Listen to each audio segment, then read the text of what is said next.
आज हम पढ़ने वाले हैं कंपनी के अंश के बारे में। कंपनी के अंश मुख्यतः दो प्रकार के होते हैं। पहला है समतांश और दूसरा है पूर्वाधिकार अंश। समतांश है वो कंपनी के वास्तविक मालिक होते हैं, जिनके पास समतांश होते हैं। जो समतांश धारक होते हैं वो कंपनी के वास्तविक मालिक माने जाते हैं। तथा दूसरा है पूर्वाधिकार अंश। पूर्वाधिकार अंश नाम से ही शो हो रहा है कि जिनके पास दो पूर्व अधिकार प्राप्त होते हैं। समतांश धारकों से पहले जिनको दो अधिकार प्राप्त होते हैं वो पूर्व अधिकार अंश धारक होते हैं।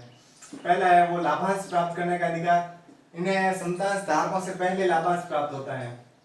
दूसरा कंपनी के समापन के समय जो इनकी पूंजी होती है वो समतांश धारकों से पहले पूर्व अधिकार अंश धारकों को मिलती है। तो इसलिए इनको दो है वो पूर्व अधिकार प्राप्त होते हैं, इसलिए इन्हें पूर्व अधिकार अंश कहते हैं। अब दूसरा टॉपिक है हमारा अंशों का निर्गमन। अंशों का निर्गमन कंपनी द्वारा तीन प्रकार से किया जाता है। पहला है सम मूल्य पर निर्गमन, दूसरा प्रीमियम पर निर्गमन और तीसरा है बट्टे पर। सम मूल्य पर यानी कि 10 रुपए का शेयर है वो 10 रुपए पे इश्यू कर दिया गया है। प्रीमियम पर 10 रुपए का है 11 या 12 रुपए पर इश्यू किया गया। तीसरा है बट्टे पर यानी 10 रुपए का शेयर है वो 9 रुपए पे 9.5 पर इश्यू किया गया। इस प्रकार कंपनी के अंशों का निर्गमन करने का तीन प्रकार होता है। पहला सम मूल्य पर, दूसरा है प्रीमियम पर और तीसरा है बट्टे पर। अब है कंपनी की किस्तें। जब अंशों का निर्गमन किया जाता है तो उन्हें उनकी जो राशियां होती हैं वो किस्तों में प्राप्त होती हैं। किस्तें मुख्य रूप से तीन प्रकार की होती हैं। पहला हो गया आवेदन पत्र पर, दूसरा आवंटन पर और तीसरा है मांग राशियों पर। जब कंपनी आवेदन पत्र प्राप्त करती है तो उनके साथ जो राशि प्राप्त होती है वो होती है आवेदन पत्र पर और दूसरी आवंटन पर। जब अंशधारकों को अंशों का बंटन किया जाता है, उनका बंटित किया जाता है उनको अंश, वो राशि होती है आवंटन राशि। और तीसरी है मांग राशियां। जो शेष बची राशि होती है वो मांग राशि द्वारा कंपनी द्वारा मांगी जाती है। मांग राशियों में पहली है प्रथम मांग, द्वितीय मांग और एक लास्ट है अंतिम मांग। अब जब कंपनी अंशों पर आवेदन राशि प्राप्त करती है तो सबसे पहले एंट्री होती है bank account debit to share application account. इसके पश्चात जब अंश आवेदन राशि को अंश पूंजी खाते में हस्तांतरित किया जाता है, अंश आवेदन राशि को अंश पूंजी खाते में हस्तांतरित करने पर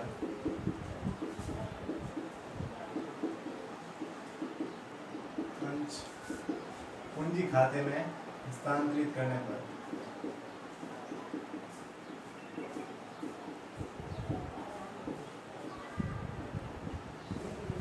अब अंश आवेदन राशि को अंश पूंजी खाते में हस्तांतरित करने पर यह एंट्री हो जाएगी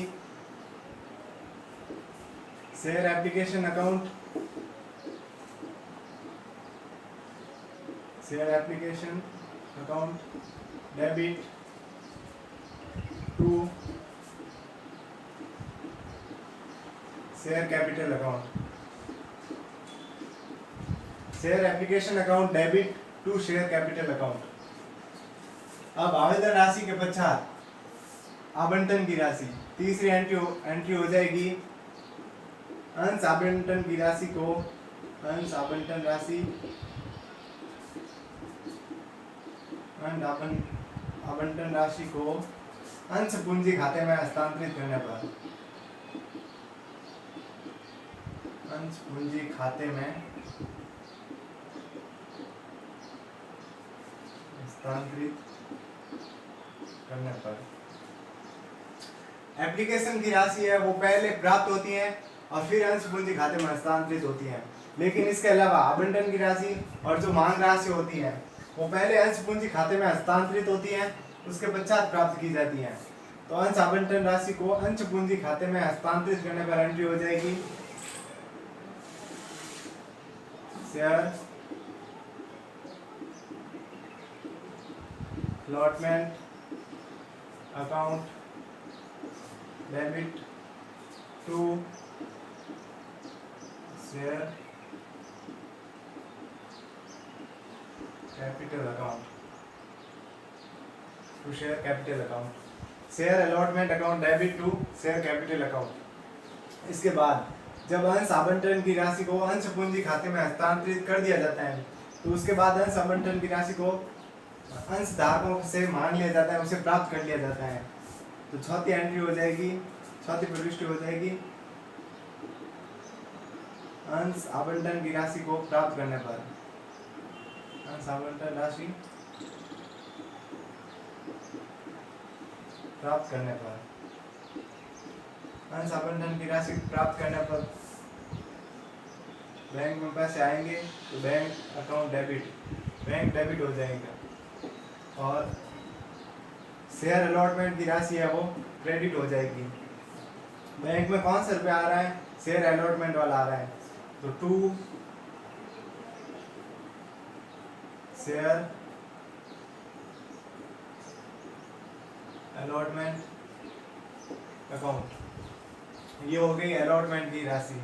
अलॉटमेंट की राशि पहले अंश पूंजी खाते में शेयर कैपिटल अकाउंट में ट्रांसफर होगी, उसके बाद है वो प्राप्त होगी।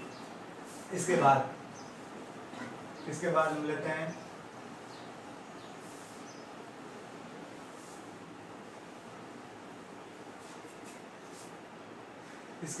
हैं पांच ही है वो मांग राशियां। मांग राशियों में अगर प्रथम मांग है, प्रथम मांग राशि को अंश पूंजी खाते में हस्तांतरित करने पर, अंश पूंजी खाते में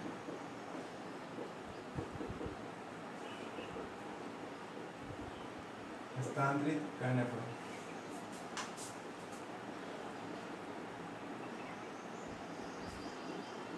share first call account debit, share first call account debit to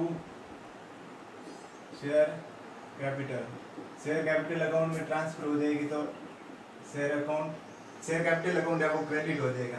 इसके बाद छठी एंट्री है प्रथम मांग राशि प्राप्त करने पर, प्रथम मांग राशि है वो प्राप्त करने पर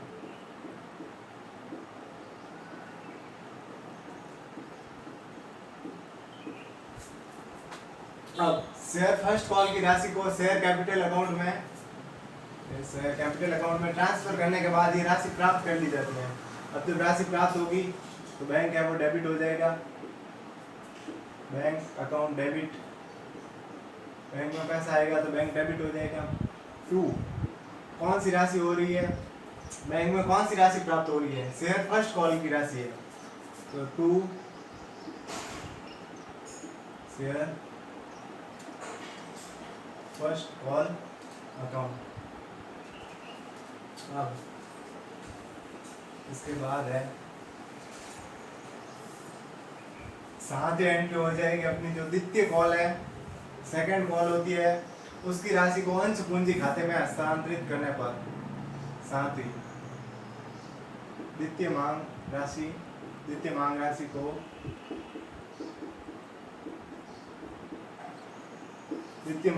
को अंश पूंजी खाते में हस्तांतरित करने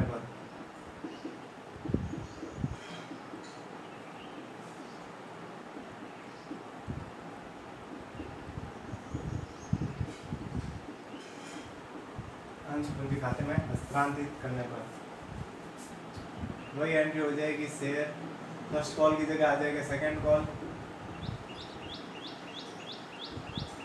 call account debit, share second call account debit to कौन से खाते में ट्रांसफर हो रही है? शेयर कैपिटल अकाउंट में, तो शेयर कैपिटल अकाउंट है वो क्रेडिट हो जाएगा टू शेयर कैपिटल अकाउंट। अब द्वितीय मांग राशि को अंश पूंजी खाते में हस्तांतरित कर दिया जाता है, तो उसके बाद ये राशि है वो प्राप्त कर ली जाती है। तो 8वीं एंट्री हो जाएगी द्वितीय मांग राशि को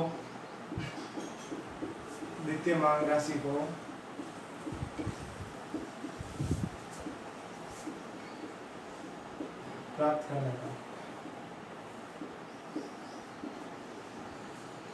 द्वितीय मांग राशि को प्राप्त करने पर बैंक डेबिट हो जाएगा, बैंक अकाउंट डेबिट, बैंक में पैसा आएगा तो बैंक डेबिट हो जाएगा। 2 कौन सी राशि प्राप्त हो रही है? शेयर सेकंड कॉल वाली राशि है वो प्राप्त हो रही है, शेयर सेकंड कॉल। तो 2 शेयर सेकंड कॉल अकाउंट, ये राशि हो जाएगी क्रेडिट। प्रथम मांग हो गई, द्वितीय मांग हो गई।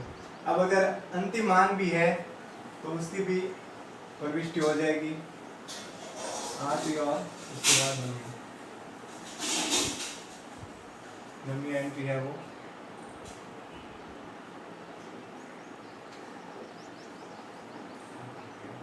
अंतिम मांग राशि।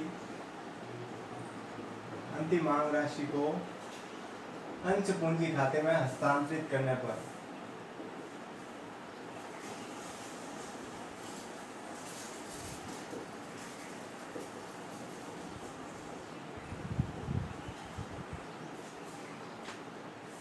अंतिम मांग राशि को अंश पूंजी खाते में हस्तांतरित करने पर तो share final call account debit, share final call account debit to कौन से खाते में ट्रांसफर हो रही है, शेयर कैपिटल अकाउंट, अंश पूंजी खाते में। अब अंतिम मांग राशि को भी अंश पूंजी खाते में हस्तांतरित कर दिया। इसके बाद 10वीं एंट्री हो जाएगी अंतिम मांग राशि है वो प्राप्त करने पर। अंतिम मांग राशि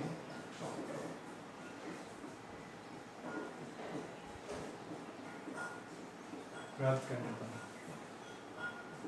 फिर से वही बैंक है वो डेबिट हो जाएगा, बैंक अकाउंट डेबिट टू कौन सी राशि प्राप्त हो रही है, शेयर फाइनल कॉल वाली, टू शेयर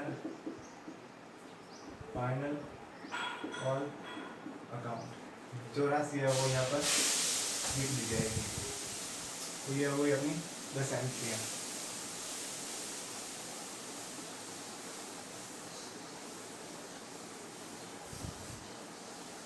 ये एंट्री है वो जब अंशों का सम मूल्य पर निर्गमन किया जाता है, अंशों का